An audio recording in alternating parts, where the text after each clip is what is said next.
साहब ये बताइएगा कि अभी चल रहा है कि कल आपकी वज़ीर आला के साथ जो मुलाकात हुई चीफ सेक्रेटरी थे और वो डटे हैं और उन्होंने आपसे माज़रत का मुतालबा किया है।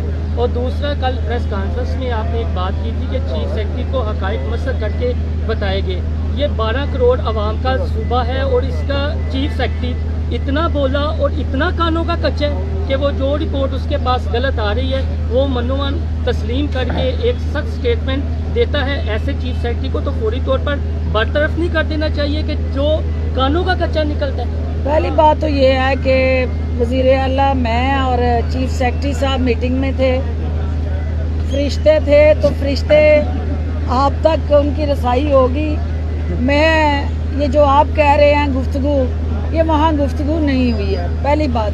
दूसरी बात ये है कि हम सब आवाम को जवाब दें हैं। माफ़ी मांगनी है तो हमें आवाम से मांगनी है, क्योंकि आवाम जो हमसे तो अक़वात लगाती है, हम अगर डिलीवर नहीं करते तो आवाम से माफ़ी और शर्मिंदा होना चाहिए। और आवाम असल मालिक है, हकदार हैं और इस रियासत पाकिस्तान के वो मालिक हैं अल्लाह के बाद। तो बाकी चीज़ें जो हैं ये आईनी कानूनी पैरामीटर्स के अंदर रहते हुए सबको काम करना है।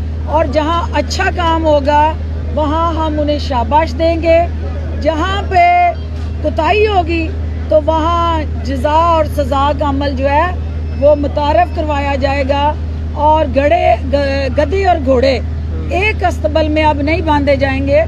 जो ये नहीं होगा कि जो काम करे तो वो शाबाश उसको ना मिले और जो ना करे वो खुशामद करके उसका हक छीन ले, ऐसा नहीं होगा। अब परफॉर्मेंस ही एक पैरामीटर है, आपको परफॉर्म करना है, आवाम के सामने उनके बुनियादी मसाइल का तदारक करना है। और वज़ीर आज़म इमरान खान हूँ या वज़ीर आला उस्मान बुज़दार हूँ, उनकी टीम में सिर्फ़ और सिर्फ परफॉर्मर ही रह सकता है, किसी और को उस टीम में रहने की जगह नहीं है। ज़िलाई इंतज़ामिया उनको मैं ये पैगाम देती हूँ कि हुकूमत और आप इस गाड़ी के दो पहिए हैं, और हुकूमत जो है वो तन्हा अवाम के दुखों के मदावे के लिए जो कोशिशें कर रही है वो उस वक्त तक कामयाब नहीं हो सकती जब तक सिद्के दिल से ब्यूरोक्रेसी हुकूमत के उन अहकामात पे अमल दरामद को यकीनी नहीं बनाएगी। तो हमें अवाम के लिए वज़ीर आज़म के दिल में जो दर्द और एहसास है, ब्यूरोक्रेसी को, अफसरशाही को, वो अमल के ज़रिए उस दर्द और एहसास को अवामी फलाही मंसूबों के साथ जोड़ते हुए अवाम के सामने हमने सुरखरू होना है। और वो ब्यूरोक्रेसी हो, वो अवामी नुमाइंदे हों, हर वो शख्स जो अवाम के टैक्स पेयर से तनख्वाह लेता है वो अवाम को जवाब दे है, और हम सब अवाम को जवाब दें। आप सब क्रिमिनल एक्ट ऑफ नेग्लिजेंस से हर वो शख्स जो कि ब्यूरोक्रेट है और अपनी कोताही करता है, उसके अंदर उसके क्रिमिनल एक्ट ऑफ नेग्लिजेंस के अंदर मुकदमा दर्ज होते हैं। जिसका रात 11 बजे NCOC की जानिब से पाबंदी लगाई गई थी कि यौम अली का जुलूस नहीं होगा। रात 11 बजे जुलूस भी निकाला गया, विदायती की भी हुई, आपका CCPO भी गायब था, आपका कमिश्नर भी गायब था, DC भी गायब था, कोई नहीं था और एक पूरा जुलूस निकला। कोई SOPs नहीं थे, कोई कुछ नहीं था। चाहे तो वीडियोज़ आप देख सकते हैं, उस पर बताइएगा क्या कहेंगे। देखिए, इसमें यकीनन जो आपने निशानदेही की है, चूँकि आपका वैलिड पॉइंट है कि हुकूमतें जब कोई रिकमेंडेशंस करती हैं, जब कोई तरजीहात तय कर लेती हैं तो उस पर 100% अमल दरामद होना चाहिए। अगर कहीं कानून की खिलाफ वर्जी हुई है तो कानून के मुताबिक उससे निपटा जाएगा और कानून हरकत में आएगा। अच्छा डॉक्टर साहब ये बताइएगा कि अभी चल रहा है कि कल आपकी वज़ीर आला के साथ जो मुलाकात हुई चीफ सेक्रेटरी थे और वो डटे हैं और उन्होंने आपसे माज़रत का मुतालबा किया है। और दूसरा, कल प्रेस कॉन्फ्रेंस में आपने एक बात की थी कि चीफ सेक्रेटरी को हक़ाइक़ मसद करके बताएंगे। ये 12 करोड़ आवाम का सूबा है और इसका चीफ सेक्रेटरी इतना बोला और इतना कानों का कच्चा है कि वो जो रिपोर्ट उसके पास गलत आ रही है वो मनोवन तस्लीम करके एक सख्त स्टेटमेंट देता है। ऐसे चीफ सेक्रेटरी को तो फौरी तौर पर बरतरफ नहीं कर देना चाहिए कि जो कानों का कच्चा निकलता है। पहली बात तो ये है कि वज़ीर आला मैं और चीफ सेक्रेटरी साहब मीटिंग में थे। फरिश्ते थे तो फरिश्ते आप तक उनकी रसाई होगी। मैं ये जो आप कह रहे हैं गुफ्तगू, ये वहाँ गुफ्तगू नहीं हुई है, पहली बात। दूसरी बात ये है कि हम सब आवाम को जवाबदेह हैं। माफ़ी मांगनी है तो हमें आवाम से मांगनी है, क्योंकि आवाम जो हमसे तो अक़वात लगाती है, हम अगर डिलीवर नहीं करते तो आवाम से माफ़ी और शर्मिंदा होना चाहिए। और आवाम असल मालिक है, हकदार हैं, और इस रियासत पाकिस्तान के वो मालिक हैं अल्लाह के बाद।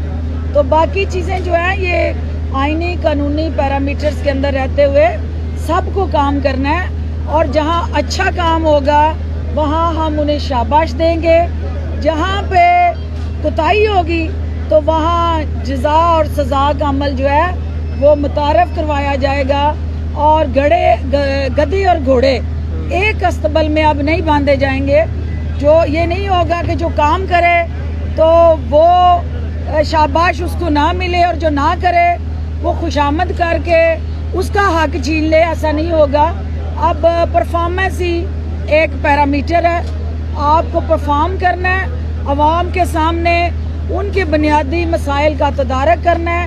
और वज़ीर आज़म इमरान खान हूँ या वज़ीर आला उस्मान बुज़दार हूँ, उनकी टीम में सिर्फ और सिर्फ परफॉर्मर ही रह सकता है, किसी और को उस टीम में रहने की जगह नहीं है। Thank you. बताइएगा कि जो चीनी ब्लैक हो रही है, जो मार्केट से, जो मिलों से निकली और रमज़ान बाज़ारों तक नहीं पहुंची, उस पर आपने बताया था गुज़िश्ता रोज़ के वज़ीर आला ने रिपोर्ट मंगवाई है, तो वो उसकी डेडलाइन क्या है? रिपोर्ट सबमिट कब होगी वज़ीर आला को? देखिए, इसके लिए शिकायत जो सामने आई, हर जगह नहीं, कुछ जगहों पे वो शिकायत सामने आई हैं, और उसके लिए आज़ादाना तहकीकात इंटेलिजेंस बेस सिस्टम और नेटवर्क से हम करवाएंगे।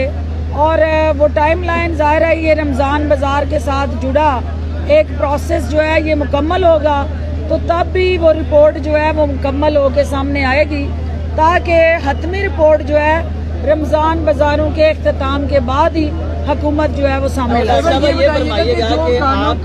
साहब ये फरमाइएगा कि रमज़ान मुबारक में तो आपने सब्सिडाइज करके लोगों को अशियाई जो खुर्दमेश है वो सस्ती दे दी। अब ये रमज़ान ख़त्म होने वाला है, उसके बाद जो ओपन मार्केट में प्राइसेस हैं, चीनी 110 पे है, इसी तरह से जो चिकन है वो 400 पे पहुँच गया हुआ है, बाकी चीज़ों की भी कीमतें ज़्यादा हैं, तो वो जो निगरानदोज़ी हो रही है उसके खिलाफ क्या हुकूमत की एक अमली होगी? देखिए, रमज़ान बाज़ार यही बाद में सहूलत बाज़ार में बदलेंगे, और हुकूमत जो है रमज़ान बाज़ार को और सहूलत बाज़ार को जब तक जो है हम ये तय और तयन नहीं कर लेते कि हमारी आम मार्केटों में जो आवाम तक रसाई है उन अशिया की, क्योंकि रमज़ान में वो खपत बढ़ती है और डेली यूसेज में वो खपत कम हो जाती है। जो डिमांड सप्लाई गैप आता है वो रमज़ान में ज़्यादा देखने को मिलता है। तो जो ही ये ईद के बाद की सूरत हाल वाज़िया होगी, हुकूमत जो है वो अपनी उस कमिटमेंट को इंश्योर करेगी कि हमने आवाम को जो मजिस्ट्रेट सिस्टम के तहत जो मार्केट कमेटियों में, एग्रीकल्चर मंडियों में, आम दुकानों में यकसा पैमाना रखना है, और वो है कि जो नरख जिस चीज़ के मुकर्रर हो आवाम को उस नरख पे वो चीज़ मिले, और जहाँ वायलेशन होगी वहाँ डंडा जो है वो अपनी रूनुमाई भी कराएगा और अपनी ताकत भी बनवाएगा। नदीम कुरैशी साहब तशरीफ लाए हैं, पार्लियामेंट्री सेक्रेटरी हैं। पंजाब को हम बदल रहे हैं, और ये तब्दीली का सफ़र जो है, मैं सुन रही थी कि अभी एक कनीज़े दोयम जो है वो पंजाब असेंबली के बाहर आओ बका कर रही थी, और वो शाही ख़ानदान के एक शोहबाज शरीफ का जिक्र कर रही थी, और वो कह रही थी कि उनके दौर में जो मसाली इक़दामात थे, उन मसाली इक़दामात का ही खमियाजा आज ये कौम भुगत रही है कि उन्होंने इसी सूबे को 1200 अरब का मकरूज़ किया, और जो मंसूबे इस अवाम की बेहतरी के लिए होने चाहिए थे वो उन्होंने बड़े बड़े कमीशन और किक बैक्स के लिए शुरू किए, जिसकी कीमत आज ये कौम अदा कर रही है। میں چونکہ یہ کہنا چاہ رہی ہوں کہ جو آپ کا اس وقت مانیٹرنگ سسٹم ہے ان رمضان بازاروں کا، اس کے دوران سب سے اہم جو مجسٹریٹس کا رول ہے، 3 مئی تک جو انسپیکشنز ہوئی ہیں وہ 12,450 ہیں، 1924 اوور چارجنگ، ظہیرہ اندوزی اور دیگر خلاف ورزیوں کے کیسز سامنے آئے ہیں، جن پر 89 مقدمات درج ہوئے ہیں اور 68 افراد کو گرفتار کیا گیا ہے۔ اس کے علاوہ خلاف ورزیوں پر 29,74,053 روپے جو ہے وہ جرمانہ کیا گیا ہے۔ ناپ تول کے پیمانے کی چیکنگ کے لیے 1522 انسپیکشن کی گئی ہیں، 19 خلاف ورزیاں اور جس پہ قانونی کارروائی ہوئی ہے۔ ظہیرہ اندوزی کو روکنے کے لیے پنجاب بھر میں 29 میگا چھاپے مارے گئے ہیں اور ظہیرہ اندوزوں سے 480 اور آٹے کے 82,818 تھیلے برآمد کیے گئے ہیں۔ یہ ہمارا ایک طرف ریلیف، دوسری طرف مانیٹرنگ، تیسری طرف جزا سزا کا جو پہلو ہے وہ اس معاشرے میں انشاءاللہ ایک مثبت تبدیلی کا پیش خیمہ ثابت ہوگا۔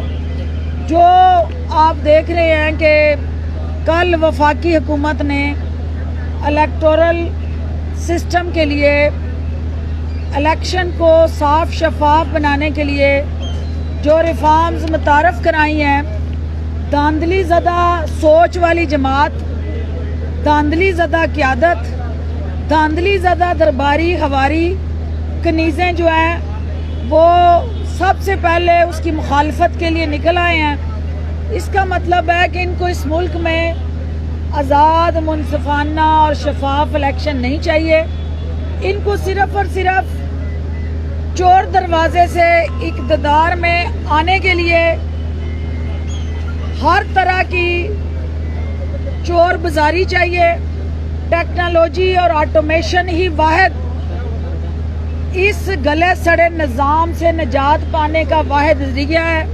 وزیر اعظم عمران خان کی قیادت میں پاکستان تحریک انصاف پرعزم ہے کہ ہم اس ملک کو آنے والے الیکشن میں ایک ایسا سٹرکچر دیں گے کہ جو جدید ٹیکنالوجی کے ساتھ جڑا ہوگا اور وہ انتخابی عمل جو ہے وہ پاکستان کی تاریخ میں فیئر فری الیکشن کروا کے حکومت جو ہے وہ عوام کے سامنے سرخرو ہوگی۔ چوہی جاز صاحب چونکہ پارٹی کے انتہائی اہم رہنما کے طور پہ ان کو یہ ذمہ داری میرے ساتھ یہ تجویز کی گئی ہے کہ یہ بھی آئیں اور دیکھیں کہ کہاں عوام کے مفاد سے ہٹ کے ان بازاروں میں اگر کوئی خلاف ورزی ہو رہی ہے تو عوامی مفاد میں یہ اپنا رول، فرض اور کردار ادا کریں۔ بہت شکریہ جی۔ بسم اللہ